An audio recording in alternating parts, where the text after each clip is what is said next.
Speaking of bigas, tama-tama, makakausap po natin ang administrador po ng National Food Authority, si Dr. Larry Lacson, Administrator. Good morning po sa inyo. Si Orly Trinidad po ito sa DCWB Administrator. Kumusta po kayo? Good morning po Ka-Orly at mabuti naman po kami at magandang umaga rin po sa lahat ng ating mga taga-subaybay sa DCWB. Maraming salamat sa pagpapaunlak sa panayam na ito kahit linggo ng umaga. Administrator, ilan ho ba yung pinag-uusapan na bilang ng mga bigas o ilan sako ho ba, ilan tonelada ho ba yung kinakailangang ma-dispose? Ibig sabihin, ma-distribute, maipamigay ng NFA para naman maka-accommodate tayo ng mga bagong bigas galing sa ating binibilhan ng mga local producer. Okay, ganito po ang current stocks natin sa ngayon. No po, ang current stocks po natin, kung sakali manggilingin na natin lahat yan, meaning milled rice na yan, kasi po, ang form po ngayon yan, isang milled rice at saka palay pa, no? Ang total po niya ay nasa 5.75 million bags of katumbas na giniling na bigas na. So marami po yan. Kung mag-distribute po tayo just in case mag-declare ng food security emergency, at least po kalahati niyan maipamahagi in the first half of the year and the second half of the year, yung kalahati niyan, para po, parang relay po yan, rotation, ika nga. Pag nabenta ang kalahati, bili ka ng kalahati sa magsasaka, and then benta mo na naman ang kalahati, bili ka uli sa magsasaka. So ganun po yung ating magiging rotation ng stocks para po laging bago ang ating stocks sa mga bodega. Although alam natin, pag sinabing benta, mukhang hindi yan naaangkop. Tama po ba, Administrator, para sa NFA na ayon sa Rice Tariffication Law ay yung bigas ninyo for relief operation lang? Tama po. Ang main reason for us to release the stocks ay yung for calamities and emergencies. Pangalawa po, dun sa bagong IPL, inalaw naman po doon na base sa recommendation ng NPCC at the declaration ng Department of Agriculture, pwede rin po kami mag-release doon po sa aspeto na yon, no?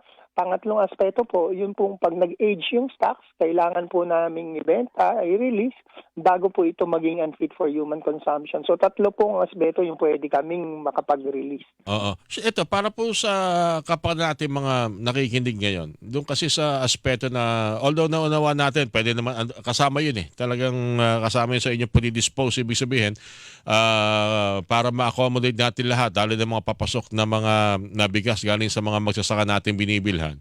Yan naman dapat din nating maipamigay para hindi maipon, hindi matengga sa mga bodega ng NFA. Yung aspeto ng pagbebenta, malinaw ho ba kung sino dapat ang pagbentahan nito? Nakapaloob ho ba sa mandato ng NFA na ito idaan sa mga supplier, retailer, na alam naman natin na sila ho yung matagal na hong sabi ko sana nagtatago Sila din po yung involved sa importation ng bigas, Administrator. Sorry.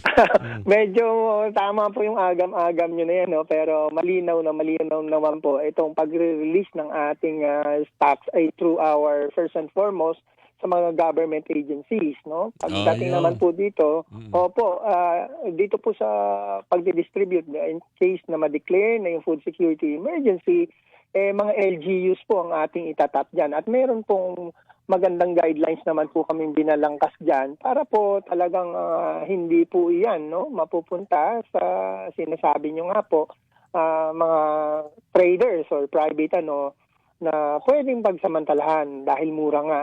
Hindi po. Mahirap po mangyari yon dahil through LGU and Kadiwa po ito ang release ng Department of Agriculture. Yan, mabuti na lang binanggit niya yan. So, ngayon po ba, itong bilang ng kung ilang tonelada, kung gaano karami itong kinakailangan ninyo ma-dispose para maka-accommodate ng mga bagong bigas at palay, meron na ba meron na ba nakapag-commit dito na idadaan sa kanila ang pagbebenta po nito? Ang concern ko po kasi dito, Administrator, yung mga maaring mga LGU na baka gamitin naman ito sa pangangampanya. Pero alam naman natin, ang usapan dito, ibebenta ito, hindi pamumudmot at gawiting panuhol para sa eleksyon. Administrator, ano po? Tama po, ibebenta po ito. Yun po ang isasaad sa mafa-finalize na guideline. Opo. Ngayon, kung gaano naman po ito karami o kung meron na po bang nag-signify na Like dito na sa, ito ano, pong like dito sa atin sa NCR, yung mga Metro Manila Council, yung mga alkalde, yung mga LGU, mukhang meron yatang planong hikayatin sila o magsagawa ng programa para dyan. Opo, kinausap na po sila ng Department of Agriculture and based on mga feedback, mukhang interested po silang lahat na mag-participate sa programa ng gobyerno. Yun nga lang at inaantay pa natin yung pinaka-final declaration para ito ay maisakatuparan, no? Mm-hmm. And next week or bukas na pala yun, no, Monday, we will also write them the LGUs just to feel kung sino yung gustong mag-participate, yung mayroong concrete interest para mag-participate, para plano rin po natin yung pagre-release ng stock.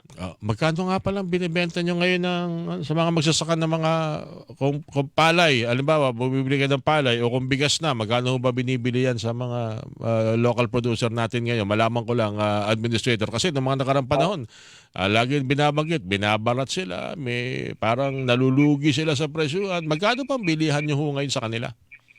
Sa ngayon, ang bilihan natin sa kanila, by the way, ang binibili lamang po natin sa kanila sa ngayon ay palay po. Palay hindi po lang. tayo bumibili ng hindi po tayo bumibili ng milled rice. Sana nga po, pwede yun, pero hindi po eh. Dati ngayon, kasi, dati pwede, ngayon hindi na. Ngayon po hindi. So, ang bili po natin ngayon sa mga magsasaka ay 23 pesos per kilo, clean and dry.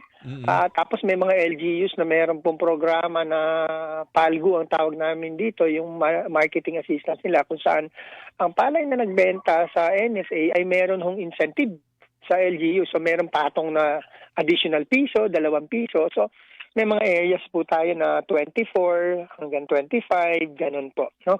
Pero sa atin, yung mga walang PALGU, 23 pesos per kilo ang clean and dry, at yung fresh, yung kaka-harvest, yan po yung nasa 18 to 19 pesos. Naman ko malaki-laki na kasi huling narinig ko, 18, 19, happy na raw sila eh. Kung 23, malaki. Opo. Napakaganda na po nun kasi kahit naman po tayo nakakapagtanim ng palay, yun po minsan 18, masaya na ako noon eh. So, yun po 23. At saka sa production cost po natin, base sa computation natin, ay maganda po ang kita na sa 23. Ay nako, sana kung pag-uusapan lang naman itong talagang purpose ng NFA, maganda naman talaga nga dikhain ito nung ito'y binuo nung mga mga panahon, lalo na sa pagkakataon na tayo ay laging hindi malaman saan kukuha kung sakaling may bagyo at maapekto ng mga sakahan. Dapat nakasuporta lang mga imported, hindi yung nagiging kabaliktaran na dahil malungkot kung mapapabayaan ng ating mga magsasaka sa pagpoproduce para na rin sa ating pinatatatag na food security. Ano po, Administrator? Opo. Sana nga. Alam niyo po, ang NFA ay na-create bilang napakagandang ahensya. Kasi nga, dapat talaga. Noble intention. Noble intention po talaga. Napakaganda. Sayang. At ngayon ay... Isa na dapat natin hintayin dyan, yung pagbasura sa rice tarification loan na yan. Parang ipira yan eh. Ang purpose, magkaroon ng murang kuryente sa ipira, ang rice tarification naman magkaroon ng matatag at murang bigas. Hindi naman nangyari. Tagal-tagal na siguro, dapat ibasura. Ako po may pros and cons. Ang akin naman, ayoko kung pangimasukan yung iba, sa NFA lang, yun lamang po maibalik yung mandato sana. Amyendahan, maibalik lang yung mandato ng NFA na makapag-release sa merkado. At maibalik yung regulatory function lang. Kahit hindi na po ibalik yung importation sa amin, hindi ko po masyadong mas gugustuhin ko pong ibang ahensya ang gumawa niyan. That's good. Maganda. Anyway, Administrator, yan ay ating pag-usapan. By next time na magkaroon ng tayong pagkakataon na pag-usapan yan, mahaba-habang usapan ang ilalaan natin yan. Opo. Thank you, sir. Sir, maraming salamat. Good morning po. And sa ulitin, sir. Thank you po. Salamat din po. Maraming salamat po. Good morning. Hilingan, walang pinoprotektahan.